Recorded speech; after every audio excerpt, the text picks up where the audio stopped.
Hello, നിങ്ങൾക്കെല്ലാവർക്കും എൻ്റെ പുതിയൊരു വീഡിയോയിലേക്ക് ഒരുപാട് സ്നേഹത്തോടെ വീണ്ടും സ്വാഗതം.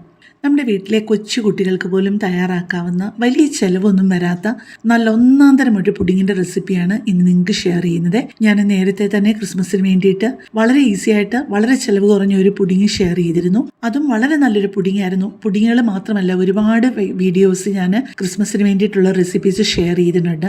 അപ്പം എൻ്റെ പേജിൽ ഇപ്പം ഈ ഒരു 1-2 ആഴ്ചയായിട്ട് എല്ലാം ഷെയർ ചെയ്യുന്നത് ക്രിസ്മസ് റെസിപ്പീസ് തന്നെയാണ്. അപ്പോൾ ഇതുവരെ അതൊക്കെ കണ്ടിട്ടില്ല എന്നുണ്ടെങ്കിൽ നിങ്ങളൊന്ന് പോയി കാണണേ. ഇപ്പം ഞാൻ ആ പാത്രത്തിലോട്ട് എടുത്തിരിക്കുന്നത് 9 ഗ്രാം ചൈന ഗ്രാസ് ആണ്. 10 ഗ്രാമാണ് സാധാരണ ചൈന ഗ്രാസ് ഒരു പാക്കറ്റിൽ വരുന്നത്. അതിൻ്റെ കുറച്ചങ്ങ് മാറ്റിയാൽ മതി, നിങ്ങൾ അളക്കാനൊന്നും നിൽക്കണ്ട. ആ ചൈന ഗ്രാസ് ചെറിയ പീസസ് ആയിട്ട് മുറിച്ചിട്ട് 1/4 കപ്പും ഒരു 2 ടേബിൾ സ്പൂൺ വെള്ളവും കൂടി ഒഴിച്ച് 15 മിനിറ്റ് ഒന്ന് സോക്ക് ചെയ്യാനായിട്ട് വെക്കണേ. നിങ്ങൾക്ക് ഇതുണ്ടാകുമ്പോൾ ഒരിക്കലും ശരിയാകാതെ വരരുത്, അതുകൊണ്ടാണ് ഞാൻ അതിൻ്റെ കൃത്യമായിട്ടുള്ള അളവുകൾ പറയുന്നത് കേട്ടോ. പിന്നെ വേറൊരു പാത്രത്തിലേക്ക് 3 ടേബിൾ സ്പൂൺ കസ്റ്റർഡ് പൗഡറാണ് ഞാൻ ചേർക്കുന്നത്. അതിലോട്ട് വീണ്ടും 1/4 കപ്പും ഒരു 2 ടേബിൾ സ്പൂണും കൂടെ പാലൊഴിച്ചിട്ട് ഒട്ടും കട്ടയില്ലാതെ ഒന്ന് കലക്കി മാറ്റി വെക്കുവാണ്. ഇനിയിപ്പോൾ ഞാൻ വേറൊരു പാത്രത്തിലോട്ട് എടുത്തിരിക്കുന്നത് 2 കപ്പ് പാല് ഓൾറെഡി എടുത്തിട്ടുണ്ട്. അതിലോട്ട് 1 കപ്പ് പാലും കൂടെ ഒഴിക്കുകയാണ്. അപ്പോൾ 3 കപ്പ് പാലും അതിലോട്ട് ചേർക്കുന്നത് ഒരു 1/4 കപ്പ് കണ്ടൻസ് മിൽക്കുമാണ്. ഇനിയിപ്പം നമ്മൾ അതിലോട്ട് ചേർക്കുന്നത് ഒരു 150 ഗ്രാം അൺസോൾട്ടഡ് ബട്ടറാണ്. ഈ പുഡിങ്ങിൻ്റെ പേര് തന്നെ ബട്ടർ പുഡിങ് എന്നാണ്.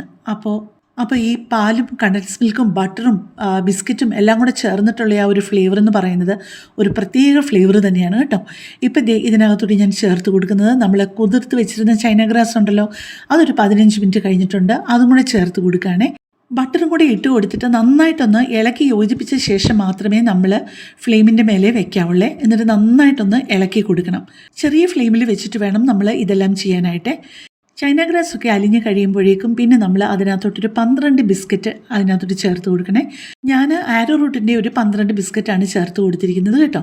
ബിസ്ക്കറ്റ് ഇട്ട് കൊടുത്ത് കഴിഞ്ഞിട്ട് നമ്മൾ കസ്റ്റർഡ് പൗഡർ കലക്കി വെച്ചിട്ടുണ്ടല്ലോ, ചിലപ്പോൾ കുറച്ച് നേരം മുമ്പേ കലക്കി വെച്ചതാണെന്നുണ്ടെങ്കിൽ ആ കസ്റ്റർഡ് പൗഡറിൻ്റെ പൊടി അങ്ങ് താഴെ അങ്ങ് അടിയും.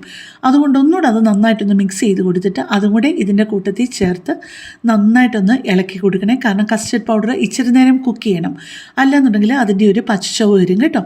പെട്ടെന്ന് ഞാനൊരു കാര്യം പറഞ്ഞോട്ടെ, എൻ്റെ ഈ ചാനലും എൻ്റെ ഈ വീഡിയോയും ഒക്കെ ആദ്യമായിട്ട് കാണുന്ന ആരെങ്കിലുമൊക്കെ ആണെന്നുണ്ടെങ്കിൽ എൻ്റെ ചാനലിൽ ഒരുപാട് വ്യത്യസ്തമായിട്ടുള്ള റെസിപ്പികളുണ്ട് കേട്ടോ.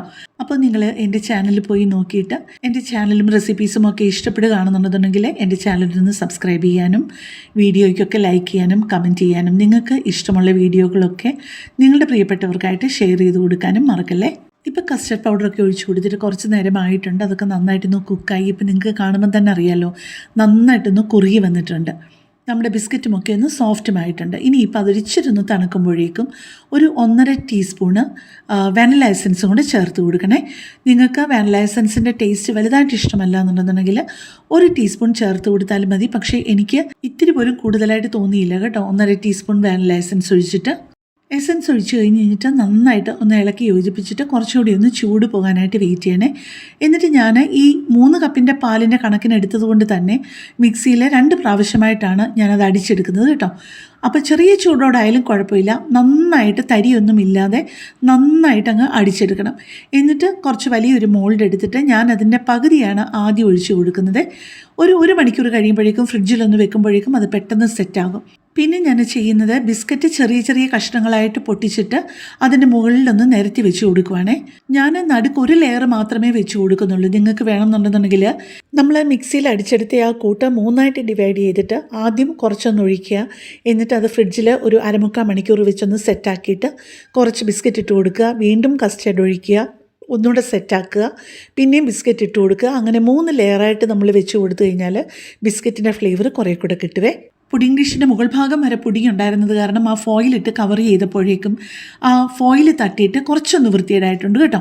ഇനിയിപ്പം നിങ്ങൾക്ക് അത് ഡെക്കറേറ്റ് ചെയ്തോ ചെയ്യാതെയോ എങ്ങനെ വേണമെന്നുണ്ടെങ്കിൽ ഉപയോഗിക്കാം. ഞാൻ ചെയ്തത് എന്നാണെന്നറിയാമോ, ഒരു ആപ്പിൾ നല്ല വൃത്തിയായിട്ട് കഴുകി എടുത്തിട്ട് അതിൻ്റെ സ്കിന്നൊരിച്ചിരി കട്ടിയായിട്ട് ചെത്തി എടുത്തിട്ട് ഒരിച്ചിരി വലിയ ഒരു ഗോപിപ്പൊട്ടിൻ്റെ ഷേപ്പിൽ അതെല്ലാം ഇങ്ങനെ കട്ട് ചെയ്തെടുത്തിട്ട് ഓരോ പിസ്തയും പൊട്ടിച്ച് അതിൻ്റെ ആ ഒരു ഗ്രീൻ കളർ വരുമല്ലോ, അത് 4ആയിട്ട് മുറിച്ചിട്ട് അതിൻ്റെ 2 ഇല പോലെയും വെച്ച് കൊടുത്തിട്ടുണ്ട്. ശരിക്കും ഈ പുഡിങ്ങിൻ്റെ കൂടെ കാഷ്യൂ നട്ട്സിനെക്കാട്ടിൽ പിസ്തയുടെ ആ ഒരു ഫ്ലേവർ ഈ പുഡിങ്ങിൻ്റെ കൂടെ ഭയങ്കര ചേർച്ചയാണ് കേട്ടോ.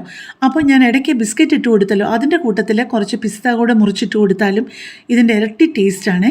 എന്ത് ഭംഗിയായിരിക്കുന്നല്ലേ കാണാനും. ശരിക്കും നമ്മൾ അഡിക്റ്റഡ് ആയി പോകുന്ന ഒരു ടേസ്റ്റാണ് കേട്ടോ ഇത്. ഭയങ്കര ക്രീമി ആയിട്ട് അതുപോലെ രുചിയാണ്. ഒരു പ്രാവശ്യമെങ്കിലും ഇന്ന് ട്രൈ ചെയ്യണേ.